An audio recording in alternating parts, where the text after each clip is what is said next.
नमस्कार दोस्तों, आपका स्वागत अपने YouTube चैनल दृष्टि स्टार इंस्टीट्यूट में। मैं हूं संदीप। आज हम संविधान को भाग 3 पढ़ाने वाले हैं। संविधान के भाग 3 में जो आपको हमारे पढ़ाने वाले समानता का अधिकार, क्या पढ़ाने वाले हैं? समानता का अधिकार। संविधान में हमारे कुछ मूल अधिकार ऐसे हैं, मतलब 12 से लेकर 35 तक तो हमारे मूल अधिकार ही हैं, फंडामेंटल राइट्स ही हैं। लेकिन कुछ मूल अधिकार हमारे ऐसे हैं जो सभी को, हर एक ऊंचा नीचा, छोटा बड़ा, अमीर गरीब, जात में कैसा भी हो, सबको समान रखने की बात कही गई है। कहा गया है संविधान के कानून की नज़र में कोई भी ऊंच नीच छोटा बड़ा नहीं है, सब एक समान है। कोई भी हो, किसी भी कास्ट का हो, किसी भी जात का हो, अमीर हो गरीब हो, कोई भी हो, सबको एक समान एक बराबर ज़िंदगी जीने का अधिकार है। सभी को एक समान ज़िंदगी जीने का अधिकार है। लेकिन इसमें से कुछ ऐसे जो है कुछ कोई हद तक छूट दी गई है, उन सब की चर्चा हम इस वीडियो में करेंगे। ठीक है, सबसे पहले हम क्या पढ़ने वाले हैं? समानता का अधिकार। क्या पढ़ने वाले हैं? समानता का अधिकार।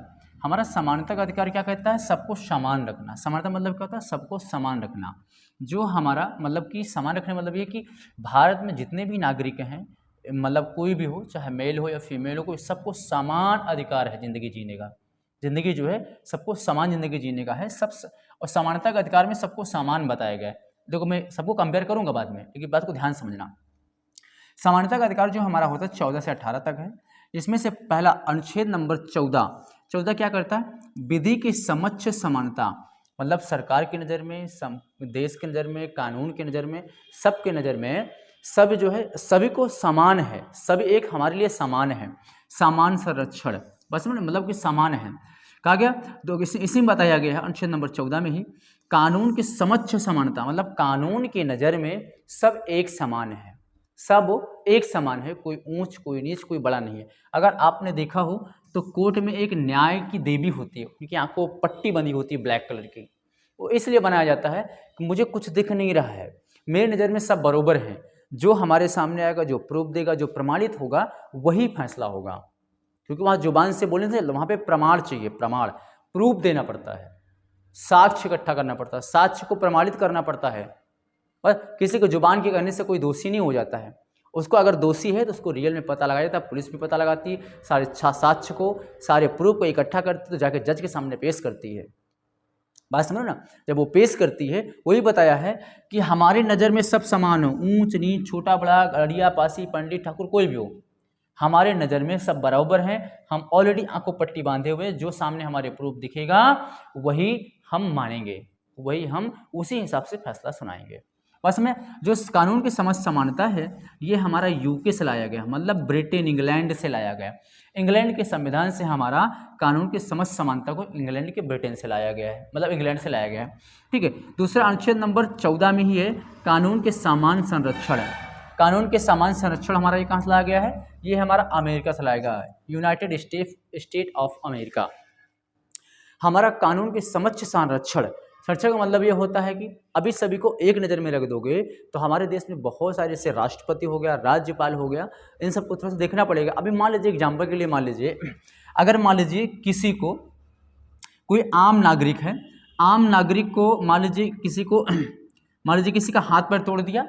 एक एग्जाम्पल समझ लो कि हाथ पैर तोड़ने की सज़ा 3 साल है।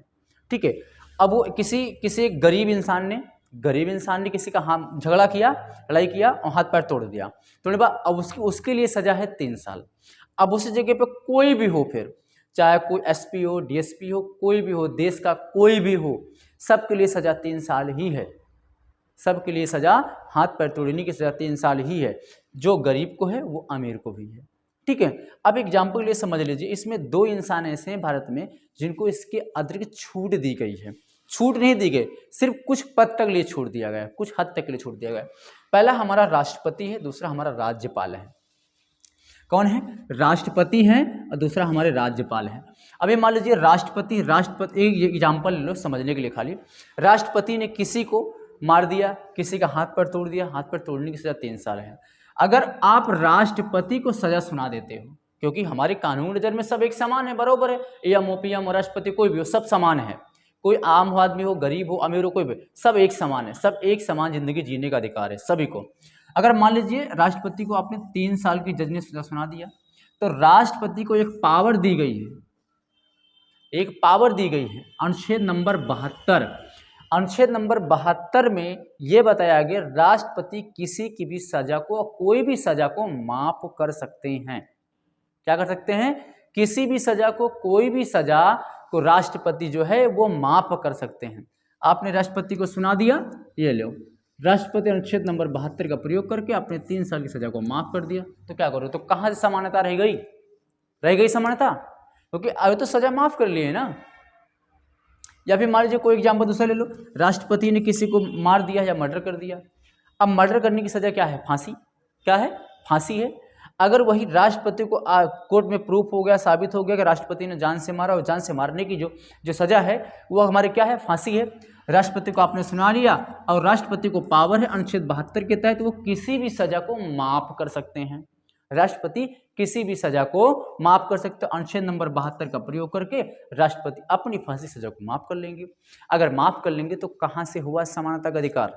नहीं हुआ ना। सेम उसी तरह राज्यपाल को है, राष्ट्रपति को पावर है कि वो किसी भी सजा को माफ कर सकते हैं। सेम उस राज्यपाल को सुना दो को राज्यपाल भी अपनी सजा को माफ कर लेगा। अनुच्छेद नंबर 161 के तहत, अनुच्छेद नंबर 161 बताएगा राज्यपाल भी सजा को माफ कर सकता है। सिर्फ फांसी की सजा को माफ नहीं कर सकता है राज्यपाल।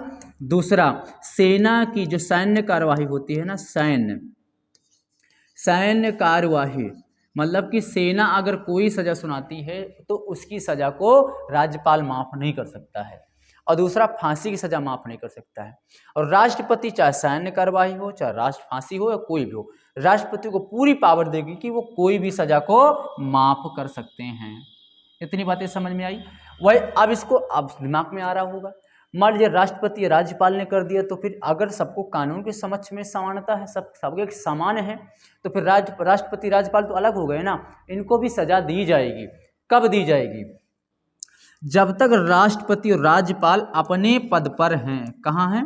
अपने पद पर जब तक राष्ट्रपति और राज्यपाल हैं तब तक इन पे ना मुकदमा चलेगा, ना तो इन पे कोई केस होगा, कुछ भी नहीं होगा।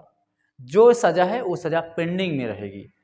जिस टाइम राष्ट्रपति अपने पद को छोड़ेंगे, राज्यपाल अपने पद को छोड़ेंगे, जैसे ही छोड़ेंगे, अभी तो वो राष्ट्रपति हैं, लेकिन जब राष्ट्रपति पद को जब छोड़ेंगे तो उसके बाद वो आम नागरिक हो गए ना। क्या हो गए? आम नागरिक हो गए। अब इनके ऊपर वही केस, वही मुकदमा चलाया जाएगा, अब वो सजा दी जाएगी। बात समझ ना? अब इसका रीजन, और सेम राज्यपाल का भी वैसे ही है। पद छोड़ने के बाद फिर इनको सजा दी जाती है। जब तक पद पर हैं तब तक ये दो लोग ऐसे, दो इंसान ऐसे हमारे भारत में जिनको कोई भी सजा नहीं दी जा सकती है, जब तक पद पर है। रीजन भी दोगे तो उनको पावर देंगे, किसी भी सजा को माफ कर सकते हैं। राज्यपाल फांसी और सैन्य कार्रवाई को नहीं माफ कर सकते हैं, राष्ट्रपति किसी भी कार्रवाई को माफ कर सकते हैं। अब आपके दिमाग में आ रहा होगा कि क्यों नहीं दे सकते हैं। इसका 2-3 रीजन है। पहला रीजन है कि माफ कर लेंगे, पहला रीजन राष्ट्रपति अपनी सजा को माफ कर लेंगे अनुच्छेद 72 के तहत।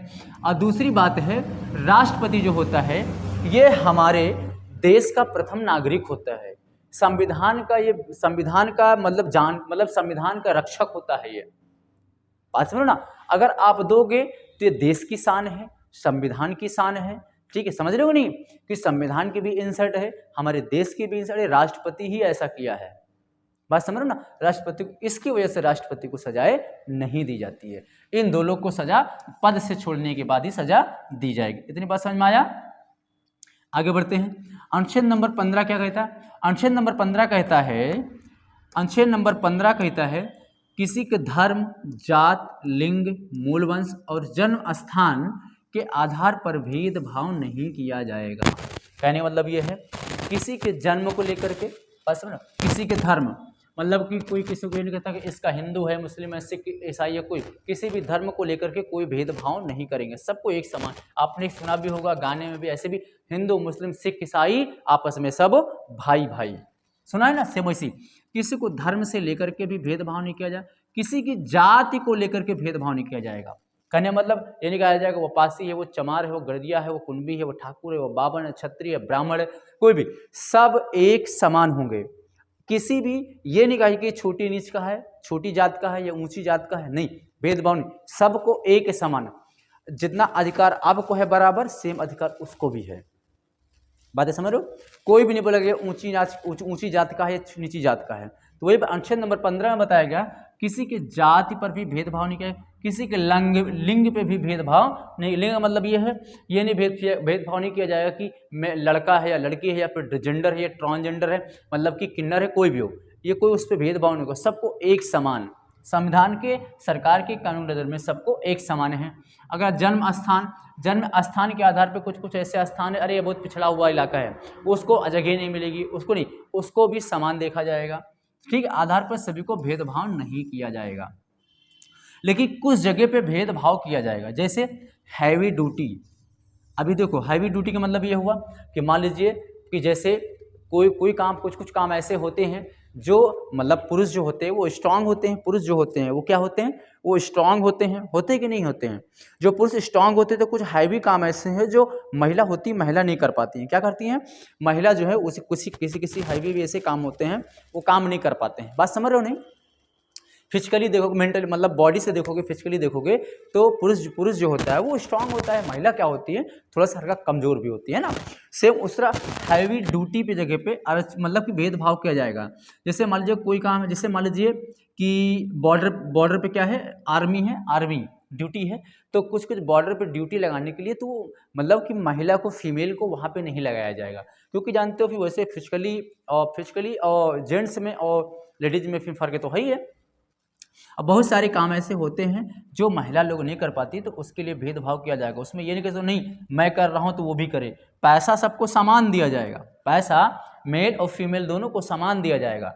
बट फिजिकली अगर देखा जाए तो महिला थोड़ा कमज़ोर होती है, इसकी वजह से उस जगह भेदभाव किया जाएगा। हैवी ड्यूटी जगह पे, हैवी काम की वजह से, काम की जगह पे वो थोड़ा सा छूट दी जाएगा। उसको लेकर मत पहुंच जाना कोर्ट में कि नहीं पैसा तो समान मिल रहा है और उसके बाद इनको काम कम करवाया जाता है। नहीं, ठीक, काम सबको बराबर किया, लेकिन कुछ काम ऐसे होते हैं जो महिला नहीं कर सकती हैं, बात समझ रहे ना, उस जगह पे छूट दिया जाएगा। अगला 16 कहता है लोक नियोजन में समानता, सार्वजनिक रोजगार जैसे गवर्नमेंट जॉब। बोला अगर लोक नियोजन में समानता मतलब सरकारी कामों में नियोजता, सरकारी नौकरी में सबको समानता। बात समझना, सबको, चाहे लड़का हो चाहे लड़की हो, कोई भी हो, सबके लिए क्या है, सबको, सब लड़का हो लड़की हो कोई भी हो, सबके लिए नौकरी बराबर है, सबको नौकरी दी जाएगी। बात समझ रहे हो नहीं, सबको क्या दिया जाएगा, सबको नौकरी दिया जाएगा। बात समझ रहे हो नहीं, चाहे लड़का हो चाहे लड़की हो कोई, इसका मतलब थोड़ी कि हाँ वो नीची जात को उसको नौकरी नहीं देंगे, वो बड़ी जात को उसको नौकरी देंगे, या फिर वो बड़ी जात का नौकरी नहीं देंगे, छोटी जात का नौकरी नहीं, कोई भी हो सबको नौकरी, सरकारी नौकरी में सरकारी नौकरी क्या किया जाएगा, दी जाएगी, सबको समान रखा जाएगा, सबको समानता दी जाएगी। बट इसी में आ जाती है बात आरक्षण की। आरक्षण में जैसे मान लीजिए महिला के लिए पोस्ट कम है, महिला के लिए पोस्ट क्या है, कम है, और जेंट्स के लिए पोस्ट ज़्यादा है। मैं आपको बताया ना इसके पहले फिजिकली में, क्या फिजिकली, क्योंकि वो ज़्यादा ड्यूटी करते, काम ज़्यादा करते, इसलिए पुरुषों को ज़्यादा रखा जाता है। महिला क्या होती है, इनको थोड़ा सा मतलब ये फिजिकली कम होती है, इसकी वजह से इनको मतलब जैसे कुछ ड्यूटी की जगह हो जाता है ना, कुछ काम ऐसे होते हैं जो पुरुष लोग मतलब आदमी लोग ज़्यादा काम करते हैं, इसलिए पुरुषों को ज़्यादा भरा जाता है, क्योंकि ये देश को चलने के लिए, देश के हित के लिए हमें पुरुषों को ज़्यादा जरूरत पड़ती है। बहुत सारे काम ऐसे जो पुरुष ज़्यादा करते हैं, बस ना, तो इसलिए थोड़ा भेदभाव किया जाएगा। ठीक है, इसमें और क्या होता है, कुछ आरक्षण भी दिया जाता है। जैसे मान लीजिए आरक्षण, जैसे अभी आरक्षण शब्द है, आरक्षण में क्या होता है, अभी देखो SC ST OBC, SC ST OBC है, तीनों में है। अब इसी में आ जाता है जनरल को कोई नौकरी पकड़ लो, कोई जॉब ले लो, जॉब में देखो एज में छूट जनरल को कुछ भी नहीं दिया जाता है। ओबीसी में किसी में 3 साल दी जाती है, किसी में 5 साल दी जाती है, और SC ST में 5 साल दिया जाता है। क्यों दिया जाता है, इसलिए दिया जाता है, छूट इसलिए दी जाती है कि जो जर्नल वाला है, मान लीजिए एग्जाम्पल समझो, मान लीजिए ये बिल्डिंग है, ये बिल्डिंग बनी है, ये बिल्डिंग है, ठीक, ये बिल्डिंग है, ये मान लीजिए बिल्डिंग बनी है, इसको मान लीजिए जर्नल, क्या मान लीजिए जर्नल, इसको जर्नल मान लीजिए, इसको OBC मान लीजिए, इसको ST मान लीजिए, इसको SC मान लीजिए। ठीक है, तो जो हमारा जर्नल वाले हैं ये थोड़ा सा मतलब मजबूत हैं, क्या है, थोड़ा सा अमीर टाइप में मजबूत हैं। OBC वाले थोड़ा सा कम, बट ऐसा नहीं है आज के टाइम OBC वाले SC ST वाले भी जर्नल वाले को फेल हैं, बट मानना है कि जर्नल वाले थोड़ा मजबूत है, OBC वाले कम है, SC ST वाले और कम है, और थोड़ा सा SC वाले भी कम है। कहा गया है जो जर्नल वाले हैं ये अपनी ही स्पीड से ग्रोथ करें, अपनी स्पीड से बढ़ें, और लेकिन जो SC ST को इसलिए छूट दी जाती है कि थोड़ा सा इनको छोड़ दी दिया जाए तो ये भी थोड़ा ग्रोथ करके इनके बरोबर पहुंच जाए, अब एसटी वाले को थोड़ा और छूट दी जाती है कि ये भी थोड़ा सा स्पीड में ग्रोथ करके इनके बराबर पहुंच जाए। ये अपना ग्रोथ करे, आगे बढ़ते, इनको कोई रोकेगा नहीं, लेकिन इनको भी थोड़ा छूट देके इनको बराबर ले लिया जाए, इनको थोड़ा छूट दे करके बराबर ला लिया जाए। जब सभी बराबर हो जाएंगे तभी तो समानता होगी सब में, तभी आरक्षण जो हमारा है, ये आरक्षण हमारा 2030 तक हो गया है। कहाँ तक? 2030 तक बढ़ा दिया गया। अगर सब जाएंगे तो 2030 तक ये आरक्षण को खत्म कर दिया जाएगा, नहीं बढ़ेंगे तो फिर इसको 10 साल के लिए आगे बढ़ा दिया जाएगा, फिर हो जाएगा 2040 तक। इतनी बातें समझ में आ रही है? इसकी वजह से थोड़ा सा छूट, कुछ हाथों में छूट दी जाती है, ठीक है। अगला, अस्पृश्यता का अंत, छुआछूत का अंत। क्या है? छुआछूत का अंत। क्या है? छुआछूत का अंत है। अब इससे क्या मतलब है? इससे छुआछूत, आप किसी के साथ छुआछूत का भेदभाव नहीं कर सकते हो। ये नहीं कह सकते ये ऊंची जात का है, नीची जात का है, ये अमीर है, गरीब है, भाई तू नीचे बैठ, ऊपर मत बैठ, क्योंकि सब कुछ। अनुच्छेद नंबर 17 में बताया गया छुआछूत का अंत। किसी के साथ छुआछूत का भेदभाव नहीं किया जाता। तू भाई मत छू, तू नीची जात का है, मैं ऊंची जात का हूँ, बस समझ। इसलिए बोला गया अनुच्छेद नंबर 17 में बताया गया छुआछूत का अंत है कि कोई भी छुआछूत से भेदभाव नहीं करेगा। इसमें लेकिन कुछ जगह पे भेदभाव किया जाएगा। जैसे कुछ बीमारी हो गई जो छूने से होती है, कुछ बीमारी हो गई जो छूने, जैसे एग्जाम्पल के लिए कोरोना हो गया। कोरोना क्या बीमारी का छुआछूत से होती थी ना, तो डिस्टेंस बनाना था, क्योंकि उस जगह भेदभाव कर सकते हैं, क्योंकि उसको छूने से क्या बीमारी हो जाएगी। बहुत सारे ऐसे संक्रमण होते हैं, बहुत ऐसे कीटाणु होते हैं जो कीटाणु से रोग फैलता है, फैलता नहीं फैलता, तो उस जगह पे छुआछूत का भेदभाव किया जाएगा, लेकिन उसका रिजल्ट जो है पॉजिटिव होना चाहिए, निगेटिव नहीं, निगेटिव असर नहीं होना चाहिए, ठीक है। उस जगह भेदभाव किया जाएगा, वरना ऐसे इससे किसी को तकलीफ, जैसे आपने बोला ये नीची कास्ट का है तो छूना मत, दूर रहे, तो उस जगह पर तकलीफ, बट ऐसा कुछ भी नहीं, सब एक समान है, बस समझा। अगला, उपाधियों का अंत। उपाधियों का अंत का मतलब क्या है कि जैसे मान लीजिए बहुत सारे पहले होते थे, राजा महाराजा, राजा अधिराज पधार रहे हैं, बहुत सारे होते थे ना ऐसे उपाधियां। पहले को अपने आप को एक जज्बा, तजुर्बा कहलाता था ना, कि हाँ महाराणा प्रताप। आज भी जो है तब ऐसी उपाधियों को नहीं लगाया जाएगा अपने नाम के सामने। रीजन क्या है?